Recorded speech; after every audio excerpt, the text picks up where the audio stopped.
Salut, c'est Gunther et bienvenue pour un petit blog vidéo sur Games Workshop. Alors aujourd'hui il y a des nouveautés, c'est arrivé samedi ou dimanche soir, on est lundi, mais disons que moi, ça m'intéressait pas trop, donc je me suis pas précipité, on va dire, pour partager.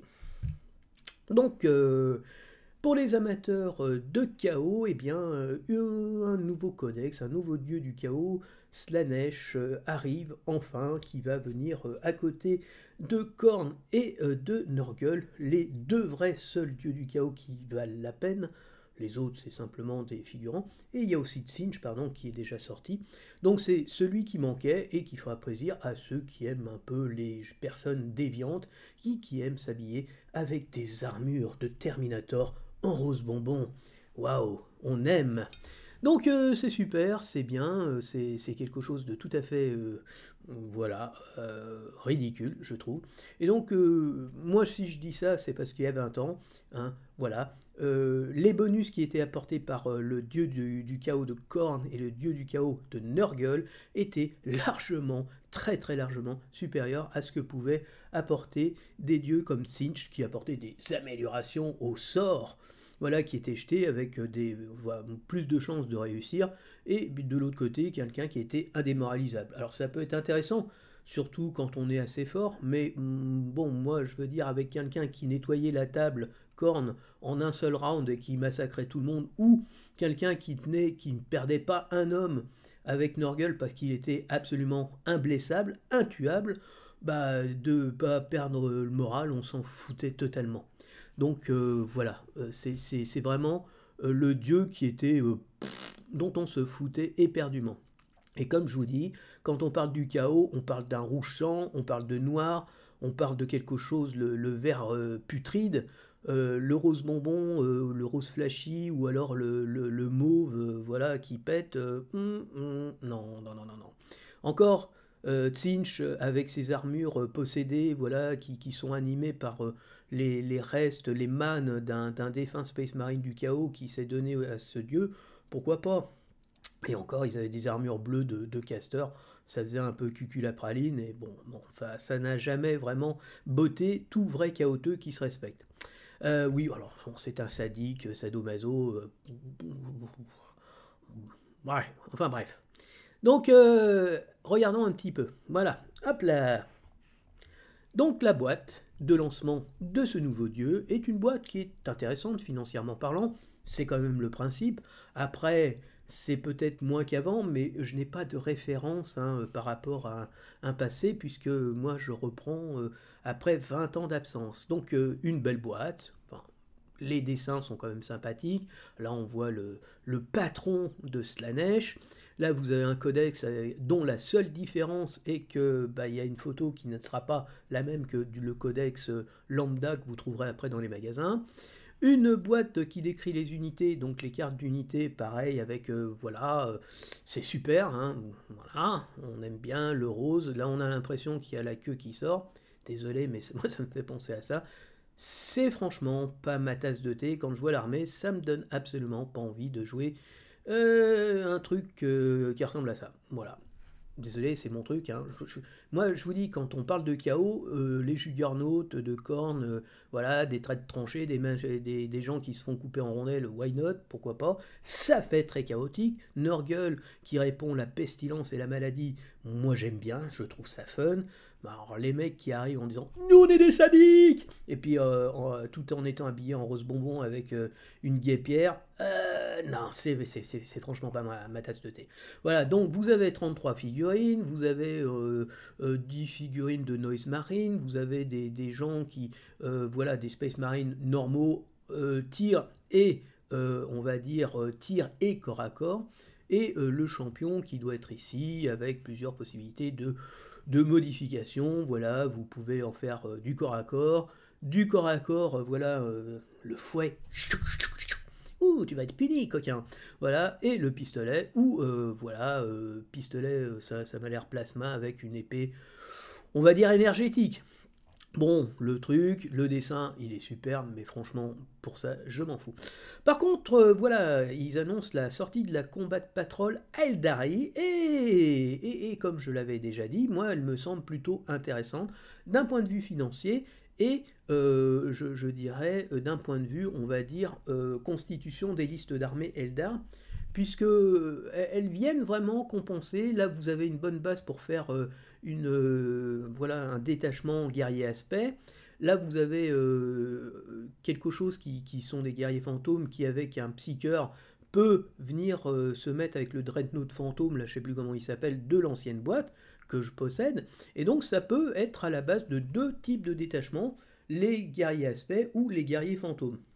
Sachant que le reste, bah, vous avez des guerriers, on va dire, traditionnels, peuvent venir compléter l'un ou l'autre au besoin.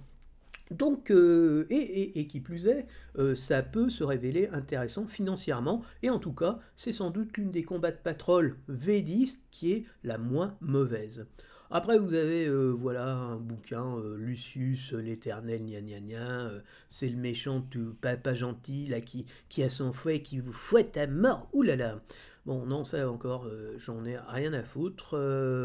Et franchement, la littérature de Games Workshop, hein, c'est vraiment de la littérature de gare et pas d'un très très haut niveau. Alors, moi j'en ai lu deux, j'ai même pris Eisenhorn, je le lis, mais je le lis avec le sourire en coin en me disant waouh, c'est des littéraires, mais pas très littéraires, quoi.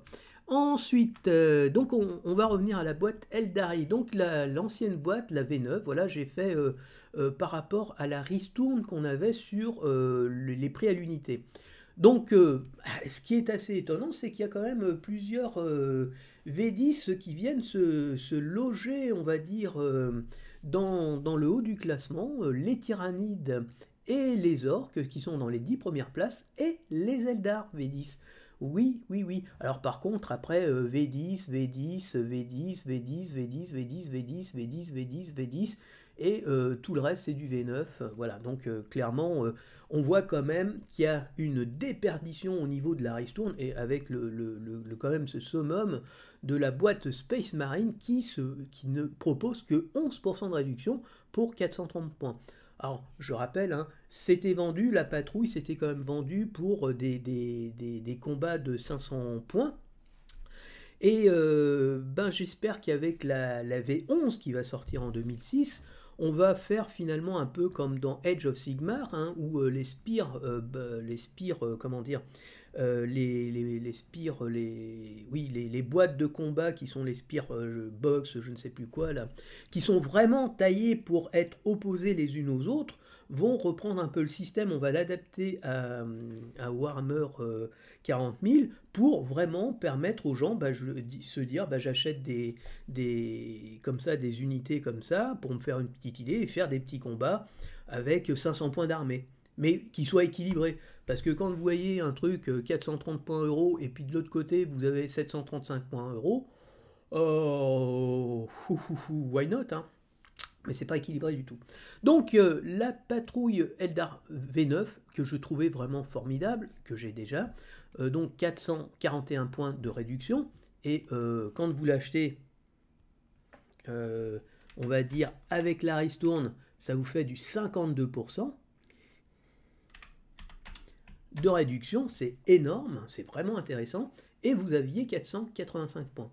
Et la nouvelle Combat Patrol, donc, elle est ici, 197 euros, là encore, 34%. Alors 34% dans la nouvelle, avec les nouvelles règles, quand on regarde, voilà, l'Orque V10, vous avez 34%, et les Tyrannides, vous avez 43%. Donc on va dire que c'est les 3 boîtes, voilà, où vous avez encore une réduction qui s'apparente à des réductions que l'on trouvait avant. V9, le Votan, c'était celui qui était la plus faible, mais Votan, c'était, on va dire, la dernière boîte de la V9, et donc j'ai l'impression qu'ils avaient pris le pli et qu'ils commençaient cette transition vers les nouvelles combats de patrol V10, à savoir réduction de points, 370 points, et une réduction de la ristourne qui est offerte aux joueurs. Voilà. Par contre, vous pouvez prendre 2 combats de patrol Votan, sachant que le personnage, c'est un personnage nommé ou un personnage lambda. Donc vous pouvez avoir deux personnages qui ne sont pas les mêmes et vous pourrez les jouer tous les deux. C'est une différence de tête et une différence d'armement, je ne sais plus, mais en tout cas ce sont deux personnages bien distincts. Et on passe donc de 370 à 680 ou 690 points, presque 700 points. Et donc là, ça devient jouable. Et pour 208 euros, avec le prix du transport, 210, 212, mais ça reste raisonnable et vous avez quand même pas mal de figurines. Pour revenir aux Eldar, donc on est 510 points, donc vous avez plus de points que la boîte initiale. Et comme je vous dis, ce sont deux boîtes qui vont se compléter. Là, vous aviez un espèce de fantôme, un espèce de grand guerrier fantôme, un dreadnought, je ne sais plus si c'est pas un dreadnought, qui pourrait être accompagné, on va dire, de deux. Voilà. Les deux personnages ne sont pas les mêmes. Il y a un farcir et un Sire, voilà, Castor Sire, je ne sais plus comment ça s'appelle. Là encore, ils sont différents et donc ils viennent s'épauler. Il y en a un qui peut commander justement les guerriers fantômes, puisque les guerriers fantômes, ce sont des guerriers qui n'ont pas, on va dire, qui abritent une âme d'Eldar décédé, mais pour agir, il a besoin d'être dirigé, d'être influencé par un psycheur qui sera là pour lui dire quoi faire. Donc c'est important d'avoir... Et donc il y a un détachement qui est basé sur les fantômes, et il y a un détachement qui est basé sur les guerriers aspects, et dedans vous avez 10 guerriers aspects de base, on va dire, plus 10 guerriers aspects un peu araignées, là vous savez, avec leur lance, leur lance-toile, et donc ça peut être une base pour un détachement guerrier aspect. Sachant que les guerriers aspects ont été refaits, et sont vraiment très jolis, hein, je vous parle pas de... Voilà, moi ce que j'aurais bien aimé c'est Fouégard, je crois qu'il s'appelle, avec le gros flingue là comme ça, il est très sombre, on dirait presque pour moi il est clairement inspiré du dessin de la mort traditionnelle, donc un cadavre avec une grande cape qui porte une faux, puisque en fait c'est un fusil mais avec une lame faux au bout, et vraiment quand on le voit ça fait vraiment référence au tableau de l'époque classique où l'on voit la mort comme ça avec la faux sur l'épaule comme ça je ne sais pas si en fait c'était pas une allégorie de la guerre et de ce que c'est que la guerre et surtout l'après-bataille où on voyait la mort qui était sur une colline et dans cette colline il y avait des cadavres par centaines et on se disait je vais avoir du travail, quoi. On se disait qu'elle allait avoir du travail. Donc c'est quelque chose qui est sympa. Donc, quelque chose qui va vous surprendre, je trouve que donc cette boîte Eldar V10 est plutôt sympathique, 34% d'économie. Si on le paye sur My Hobby Place ou un autre veut dire site, comment dire, merde, où j'ai... Ah, je prends pas le bon.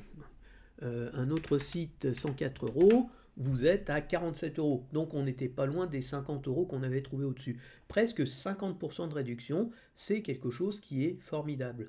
Ouais, on le trouve très très peu. Alors dans les anciennes, clairement pas. Hein. Par exemple, l'Astra Militarum, moi je l'ai pris à 104. Hein. J'ai trouvé à 104, donc ça me fait quand même 43. World Eater, alors là c'est pas celui-là. Chaos, je ne l'ai pas trouvé, l'ancienne. Orc Marine de la Peste, je ne l'ai pas. Eldar Noir, je ne l'ai pas, mais voilà. Tyrannide, je ne les ai pas.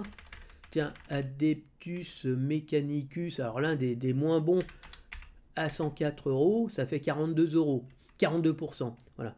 Donc oui, c'est quelque chose qui est plutôt... qui est correct, on va dire. C'est correct. À partir du moment où vous la prenez avec des... Merde, 1030 euros, là, non, ça ne va pas le faire.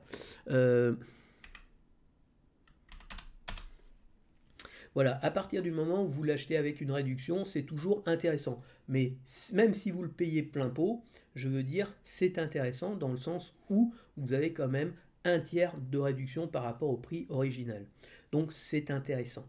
Qu'est-ce qu'on pourrait rajouter d'autre? Bah, pas grand-chose, donc bon, voilà. Après, je serais assez curieux de voir la boîte, la Combat Patrol, mais si on est, voilà, vous avez, quand vous regardez, là, ici, vous avez du V10, 29, 29, 29.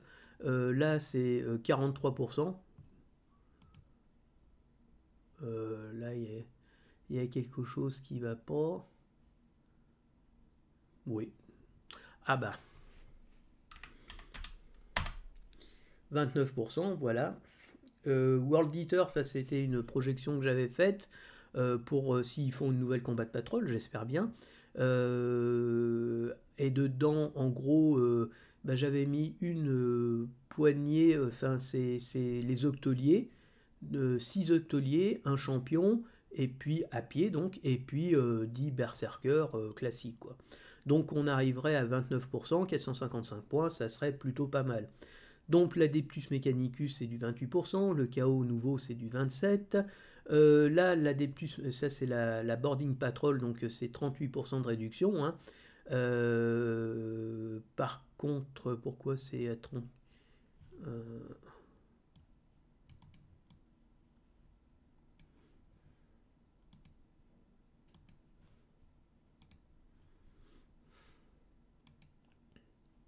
J'avais...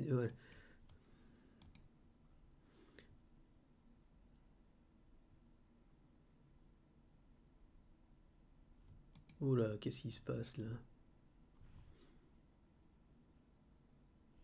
Ouais, bon, enfin, on va pas le sauvegarder. Enfin bref, tout ça pour dire que oui, c'est quand même quelque chose qui est intéressant parce que vous avez une réduction potable. Vous avez, on va dire, vous avez une réduction qui est potable. Point d'armée, point d'armée, point d'armée, point d'armée, remise de CP. Pourquoi il me fait ça, lui?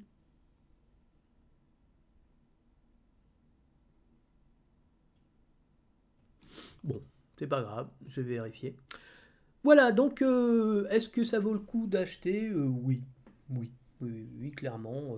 34%, il y a une réduction, mais vous avez un nombre d'armées.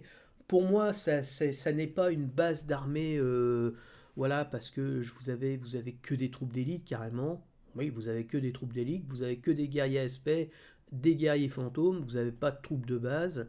Donc ça ne fait pas du tout, ça ne donne pas vraiment l'impression d'avoir une armée. Il n'y a pas de troupes de base, il n'y a que de l'élite. Mais je dirais que c'est presque une base pour jouer un peu un détachement, on va dire. Ça se rapproche plus effectivement du détachement, d'un type de détachement. Mais il est intéressant de le jouer avec l'ancien parce qu'il se complète plutôt bien. C'est pas les mêmes figurines, aucune des figurines sont dupliquées, donc c'est plutôt sympa. Voilà, donc si vous avez la Combat Patrol et le Dart V9, la Combat Patrol V10 est intéressante financièrement parlant, surtout si vous la prenez à 104 euros, et elle vient complémenter de manière plutôt agréable, d'une part parce que c'est pas du tout les mêmes figurines, et deuxièmement parce que ça permet de constituer, de voir en fait l'ébauche de deux types de détachements, guerrier aspect ou guerrier fantôme. Voilà. Sur ce, je vous laisse tranquille et à la prochaine. Ciao, ciao.